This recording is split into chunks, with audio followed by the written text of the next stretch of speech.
Para disfrutar plenamente este capítulo, les recomendamos escucharlo con audífonos.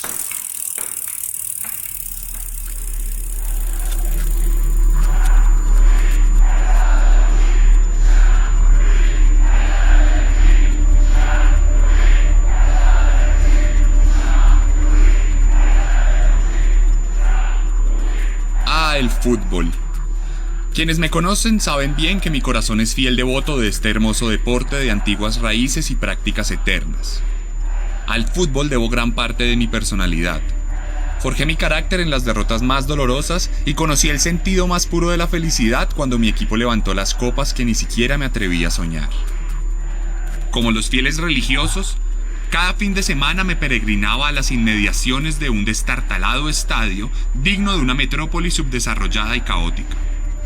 Nunca me sentí tan bogotano como cuando gritaba las estrofas finales del himno de mi ciudad justo antes del inicio de los 90 minutos y probablemente, con algo de vergüenza, debo decir que tampoco me sentí tan orgulloso de ser colombiano como cuando los jugadores de mi selección bailaron en Brasil o en la lejana Rusia.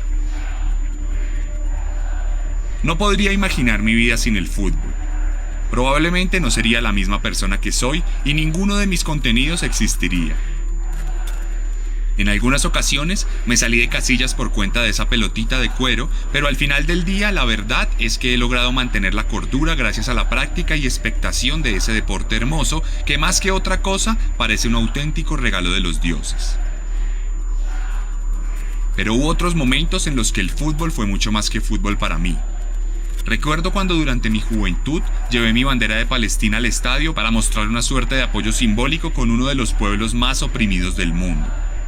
Recuerdo cuando en medio de protestas miles alzamos la voz por todos los estadios de Colombia y cuando en algunas manifestaciones la gente salía a defender lo que creía con el uniforme que más le identificaba.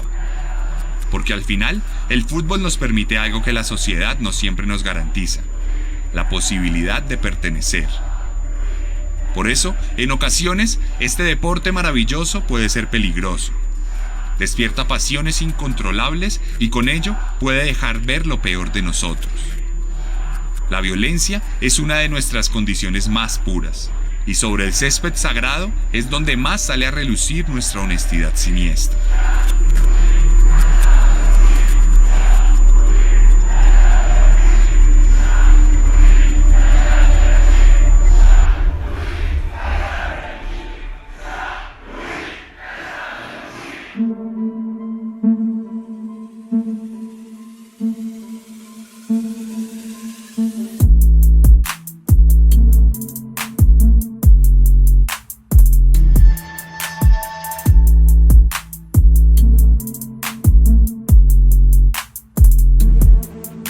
Bienvenidos a Un Día de Furia, un programa de los mismos creadores de Serialmente. Una experiencia sonora que busca ir más allá que el podcast promedio, y cuyo objetivo es adentrar a los oyentes en las entrañas más escabrosas de las peores masacres de la historia. Un Día de Furia, mucho más que un podcast.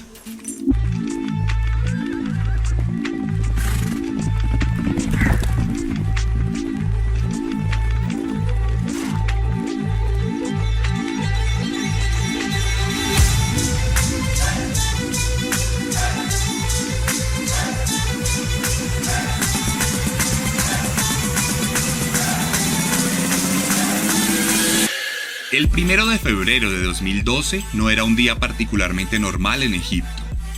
El país de los faraones todavía no se había terminado de recuperar del estruendoso despertar de la primavera árabe. Aquella ola de protestas que exacerbaron a la población al punto de llevarla al límite de una confrontación armada. Durante semanas, cientos de miles de personas se congregaron en las inmediaciones de la Plaza Tahrir, en el Cairo, para exigir la salida del presidente Hosni Mubarak, quien se había atornillado en el poder durante décadas, en medio de escándalos de corrupción y fuertes sospechas de fraude a la democracia. Nuestra generación vivió las revoluciones árabes de una forma particular, pues fueron las primeras que se expandieron a través de las redes sociales, cautivando los ánimos libertarios de las juventudes alrededor del mundo. Incluso el gobierno egipcio apagó el internet, entendiendo su importancia en el marco de las protestas. algo que al final resultaría insuficiente a la hora de aplacar a un pueblo milenario acostumbrado a luchar por sus intereses según la situación lo indique. Aquellas protestas, que por momentos fueron tremendamente violentas, dejaron como resultado a un país convulso e inestable que no logró transformarse de forma inmediata y que sucumbió ante los intereses de algunos partidos políticos y de las fuerzas militares, quienes tomaron el poder aprovechándose del clamor del pueblo que exigía la salida de Mubarak bajo cualquier precio. Mubarak, en efecto, fue derrocado. Luego fue juzgado en un juicio de mentiras y al final cayó en coma para luego morir en 2020. Cientos de personas perdieron la vida en medio de las protestas y la población civil sufrió grandes heridas de espíritu al ver cómo la fuerza pública la sometió de formas inenarrables. La confianza en la policía y el ejército no fue la misma. Y aunque el poder cambió de manos, lo cierto es que varios jerarcas militares que gozaban de posiciones privilegiadas durante la era de Mubarak continuaron su gobierno durante la subsiguiente junta militar.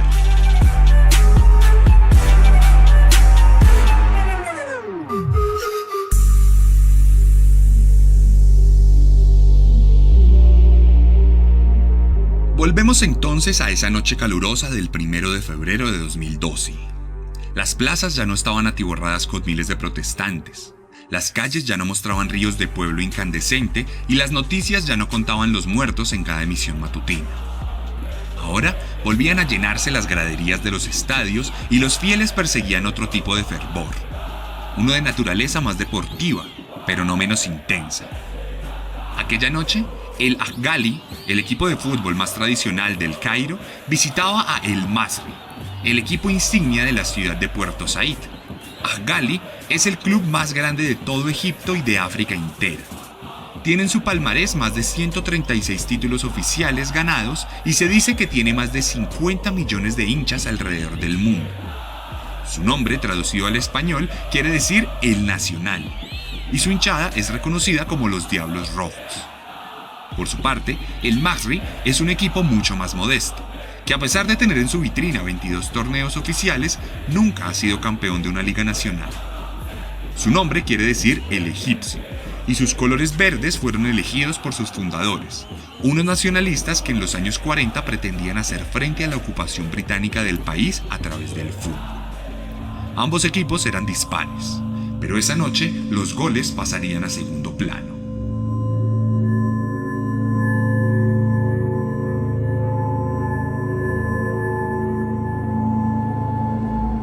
Al principio, la tensión que se vivió a las afueras del estadio fue la que usualmente podemos ver cuando dos barras rivales se encuentran de cara a un partido importante. Ahly necesitaba los 3 puntos para tomar el liderato y el Masry estaba luchando por los puestos de clasificación a torneos internacionales. Además, ambos equipos habían mantenido rivalidades deportivas a lo largo de la historia, por lo que era normal que sus fanáticos más obtusos mantuvieran tensiones, insultos e incluso una que otra pelea. Por eso, esa noche, antes de que empezara el partido, a nadie le sorprendió ver que los hinchas del equipo verde amenazaran de muerte a los cientos de Diablos Rojos que habían viajado a Puerto Said a acompañar a su equipo. Lo que sí sorprendió a algunos expertos fue que la policía no estaba haciendo los controles usuales de seguridad, como por ejemplo cerrar el perímetro del estadio o requisar a los aficionados de forma minuciosa. Pero ese tipo de cosas son en las que nos fijamos solo cuando la tragedia ya se ha consumado.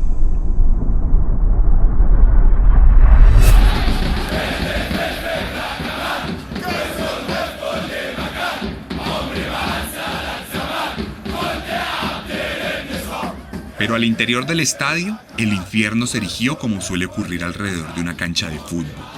Los cánticos de guerra de las dos hinchadas saturaron los oídos de los demás asistentes y los árbitros y los oficiales de la liga egipcia miraban intimidados como un simple estadio de 18.000 personas se convertía en una olla a presión que parecía que estaba a punto de explotar. Pero cuando el Ahly salió a realizar el calentamiento previo al partido, la hinchada rival dio las primeras muestras de que aquella noche no era como las demás, de que no se trataba solo de una rivalidad futbolera o de un odio escenificado en un balón. Aquella noche todo era más genuino, más visceral y más crudo. En cuanto los jugadores comenzaron a trotar, varias bengalas cayeron desde la grada para intentar herirlos, y algunos hinchas se lanzaron a la gramilla para intentar atacar a los deportistas.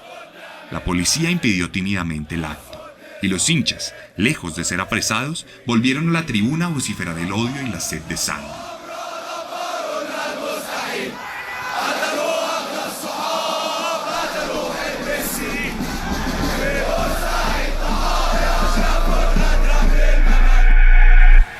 الرحمن الرحيم سيداتي انساتي سادتي في كل مكان اسعد الله اوقاتكم بكل خير واهلا ومرحبا بكم في هذا الحدث. El partido comenzó 30 minutos tarde debido a los desórdenes provocados por la hinchada local. En cualquier otro escenario, lo más seguro es que se hubiera aplazado por falta de condiciones de seguridad, pero no en Egipto, donde, como en nuestro continente, la seguridad no es un factor determinante a la hora de presentar un espectáculo.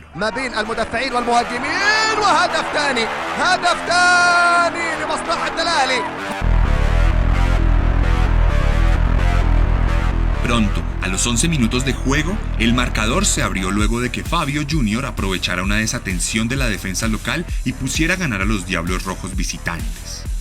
Los ultras escarlatas celebraron, pero en el ambiente se sentía una tensión distinta. Era una celebración contenida, un grito de júbilo frente a una turba iracunda que parecía no prestar atención al partido y que solo esperaba el momento perfecto para llevar a cabo su cometido.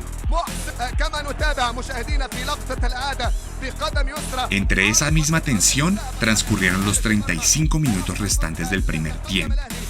El partido se jugó con rudeza y el Masry recibió 3 tarjetas amarillas en los primeros minutos en su búsqueda infructuosa por el empate, y la pelota se disputó principalmente en la mitad de la cancha. Cuando el juez dio el pitazo final, ambos equipos regresaron a sus camerinos, entre cánticos de los ultras visitantes y chiflidos de los locales. En ese momento comenzó el típico letargo incierto que acompaña el entretiempo de cada partido de fútbol.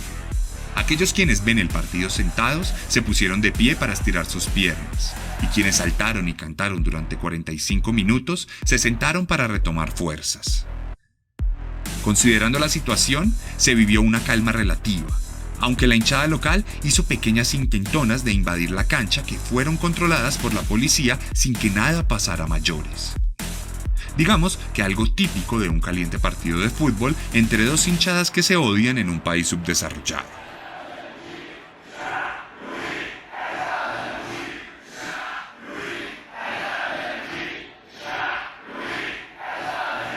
20 minutos después, los jugadores volvieron a salir a la grama trotando al son del aliento de miles de fieles. El segundo tiempo estaba por ser disputado.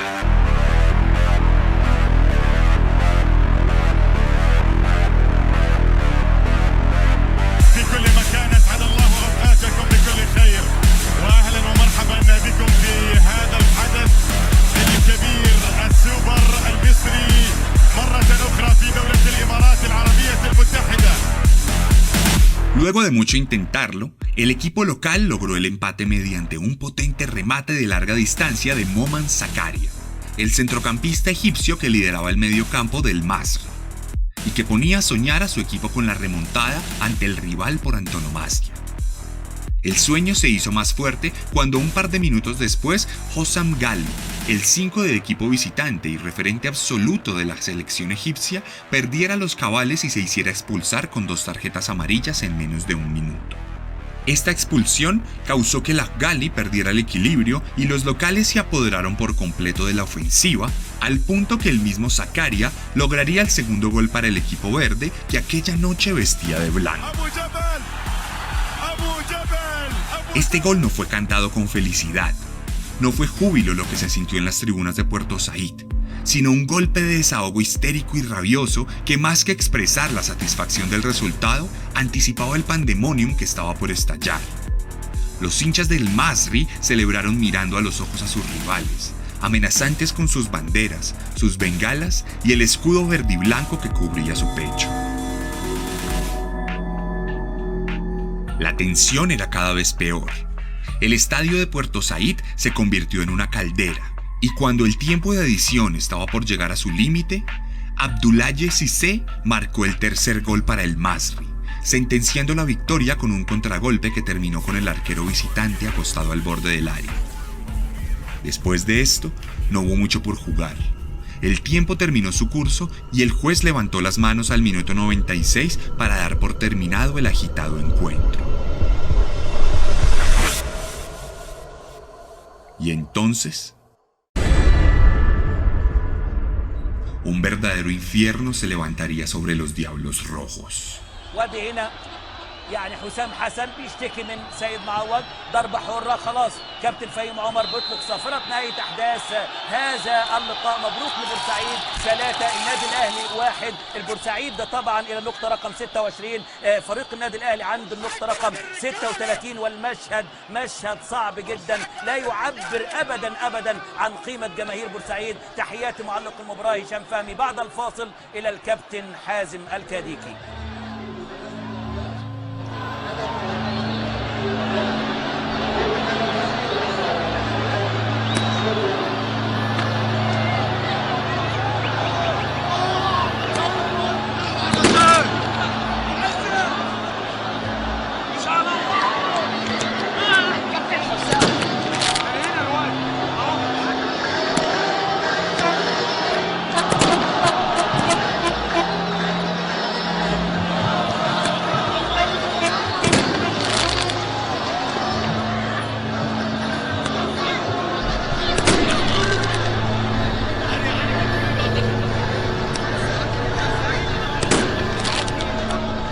No pasaron más de 30 segundos entre el final del partido y la invasión del público local a la cancha. Desde todos los sectores de la tribuna, hordas de egipcios enfurecidos se abalanzaron sobre la gramilla que minutos atrás brindaba un espectáculo de fútbol. Miles de personas se agolparon sobre la cancha. Algunas tenían bombas de estruendo, otras piedras y la mayoría portaban navajas y otros objetos cortopunzantes que, dado el caos que se vivía, se volvieron mortales a los ojos de los diablos que estupefactos observaban los ríos de gente. Por el cielo comenzaron a surcar bengalas de varios colores que desataron incendios por todo el estadio. El césped de la tribuna ardía dejando grandes estelas de humo y las tribunas comenzaron a ser consumidas por las llamas, casi como si alguien les hubiera regado con gasolina. En la tribuna sur del estadio, los ultras de Al-Ghali se horrorizaron al ver la cantidad impresionante de enemigos que se levantaban frente a sus ojos. Por mucho que la vida de ultra te recuerde la importancia de siempre pelear y hacer frente a los rivales, en este caso resultaba ridículo proponer cualquier tipo de resistencia, dado que sus hinchas eran multiplicados por 4 y ellos se encontraban desarmados, mientras que los rivales empuñaban todo tipo de armas sin que la policía hubiese hecho absolutamente nada por detenerlos. Entonces, atendiendo al sentido común, los Diablos Rojos decidieron huir del lugar, por lo que se apresuraron a tomar las salidas del estadio y a cruzar en manada los vomitorios y pasillos del lugar, para encontrarse con la terrible noticia de que las autoridades habían decidido cerrar las puertas del estadio, dejándolos atrapados al interior del mismo. La masacre era inevitable.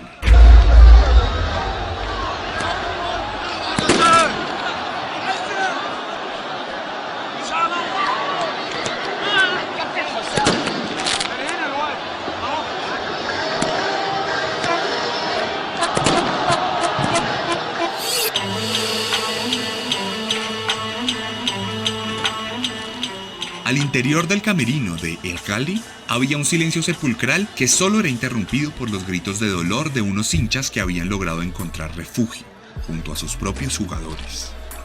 Dentro estaban los más de 20 deportistas acompañados del cuerpo técnico y un par de dirigentes. Ninguno musitaba palabra debido al miedo que toda la situación generaba.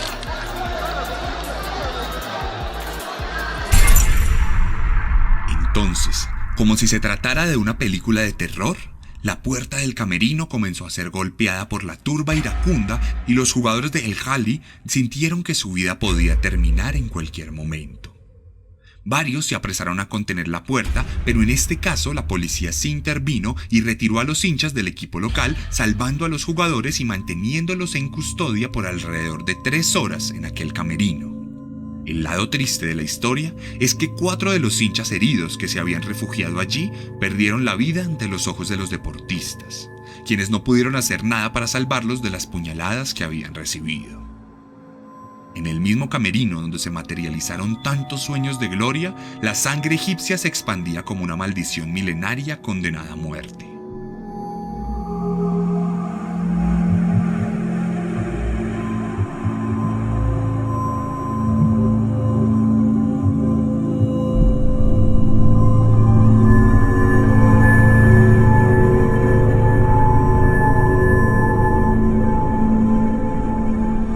Durante poco menos de 20 minutos, los hinchas del Masri atacaron de forma indiscriminada a los Diablos Rojos del Gali.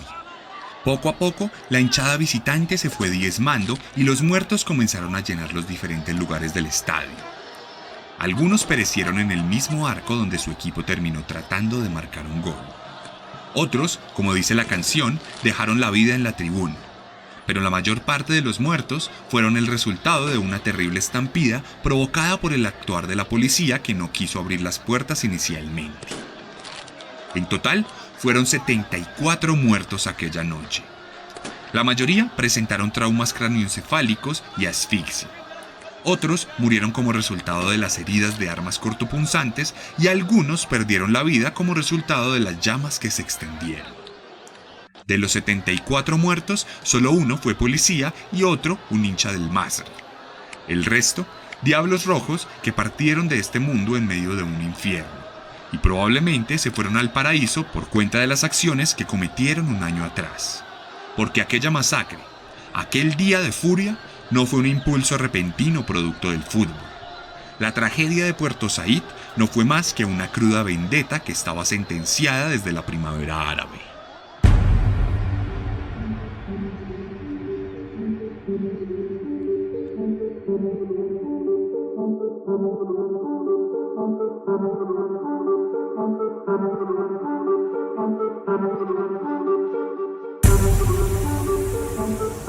Resulta que en el marco de las protestas sobre las que hablamos al principio de este capítulo, algo muy común era la ocupación constante de la plaza central del Cairo. En innumerables ocasiones, la fuerza pública trató de desocupar la plaza para quebrantar el fulgor de la revolución y apagar la llama del cambio. Fue entonces cuando pudimos presenciar los más épicos escenarios de resistencia a manos de civiles armados con botellas de plástico y bates rudimentarios. Vimos también cómo los cristianos hicieron cadenas humanas para que los musulmanes pudieran rezar y luego los seguidores del Islam devolvían el favor. Presenciamos muestras de humanidad memorables en medio de las disputas, y en medio de todo eso vimos cómo surgió el increíble protagonismo de los ultras de El Gali.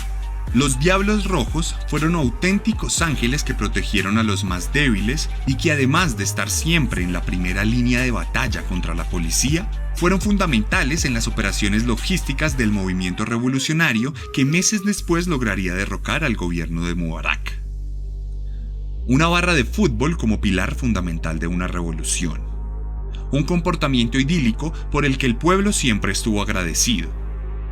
Pero el problema es que cuando se dio el cambio de régimen, Egipto no se convirtió en otro país automáticamente. Muchos de los líderes militares de Mubarak conservaron su posición de poder en el gobierno siguiente y además la población civil fiel al régimen antiguo guardó tremendo rencor por unos de los líderes más visibles de la revuelta. Los hinchas del Masri, fieles a su sentimiento nacionalista en el que fueron fundados, eran también seguidores acérrimos de las políticas de Mubarak, por lo que fueron el aliado perfecto de ese sector del gobierno para gestar esta masacre. Esta fue la razón verdadera por la que la policía no abrió las puertas, y no la respuesta oficial que señalaba el hecho de evitar que el caos invadiera las calles de la ciudad. Es por eso que ese día no hubo requisas y pudieron entrar cuchillos al estadio libremente. Es por eso que la matanza fue tan impresionante y los bandos se vieron tan en desventaja. De cualquier manera, las consecuencias no se harían esperar. La noticia le dio la vuelta al mundo y las presiones instaron a una investigación en la que no se logró determinar la relación directa de los grandes responsables, pero sí se afirmó que evidentemente se trató de un plan premeditado y no simplemente de una gresca futbolera. Al día siguiente fueron decretados 40 días de luto por la masacre. El Congreso egipcio abrió una sesión extraordinaria en la que se determinó que los muertos serían tratados como héroes de la revolución y los más de 500 heridos recibieron ayudas estatales. El gobierno abrió una cuenta de caridad para que la gente donara dinero para las familias y el club de fútbol El Ghali dio 1 millón de liras egipcias, alrededor de $70.000. 4 jugadores del club se retiraron del fútbol definitivamente y el cuerpo técnico, nacido en Portugal, se retiró a su país para no volver jamás. Fabio Jr., el autor del gol de los Diablos Rojos, tuvo que asistir a terapia durante 7 años y solo pudo volver a jugar en el 2019 en un pequeño club brasilero de división regional. La liga egipcia fue cancelada por 2 años y Puerto Saíd no vio ningún partido profesional hasta 7 años después. En total hubo 73 detenidos, de los cuales 46 fueron a prisión y 21 fueron condenados a morir en la horca. Esta decisión del tribunal desató fuertes protestas en Puerto Saíd, que a su vez dejaron 30 muertos más en una sola jornada, mientras que en El Cairo la hinchada roja salió a celebrar la decisión. Dicen por ahí que el fútbol y la política no se deben mezclar. Yo, en cambio, creo que el fútbol en sí mismo es un acto político y que ambas cosas están ligadas por naturaleza. Pocas cosas definen tanto la cultura colectiva y la formación personal como el fútbol, y en esencia todo lo que nos define como miembros de la sociedad es político. No digo por eso que el club al que le hinchamos determine diferencias irreconciliables en otros aspectos, pero afirmo con total certeza que no es lo mismo ser hincha de Boca o de River, ser hincha de Atlético de Madrid o de Real Madrid, de Chivas o del América o de Santa Fe y Millonarios. Sin embargo, estamos hablando de decisiones personales y de procesos sociales orgánicos muy distintos a cuando un político o un grupo de poderosos se aprovecha de las pasiones de las masas para sacar rédito o para perpetrar venganzas personales. Es posible que hablemos de la naturaleza política del fútbol sin que aboguemos por la intervención de los cochinos políticos en algo tan hermoso. De cualquier manera, la sangre nunca paró de correr en el país de los faraones.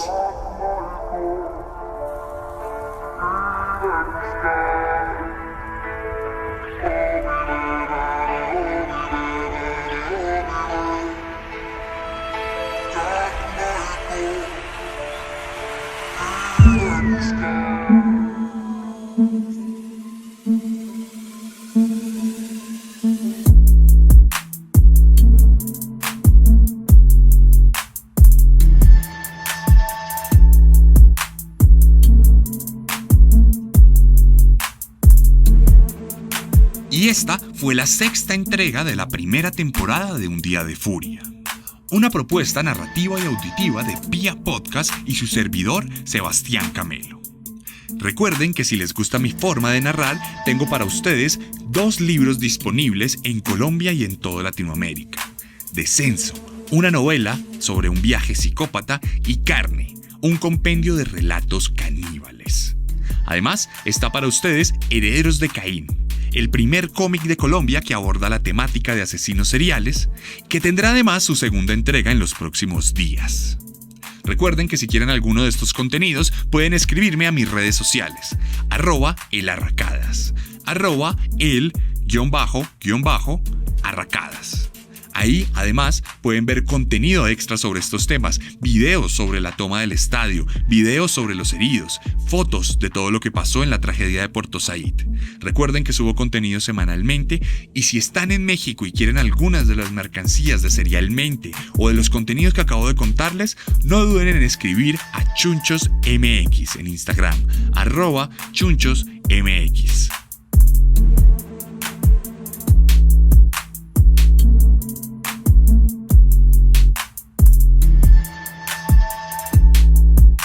En mi perfil de Instagram pueden hablarme para cualquier duda, cualquier opinión, y no duden en llegar a la publicación de esta historia y comentarme qué les pareció el capítulo, qué les pareció esta historia y qué opinan de la injerencia de la política en el fútbol. Hablemos y debatamos en Instagram.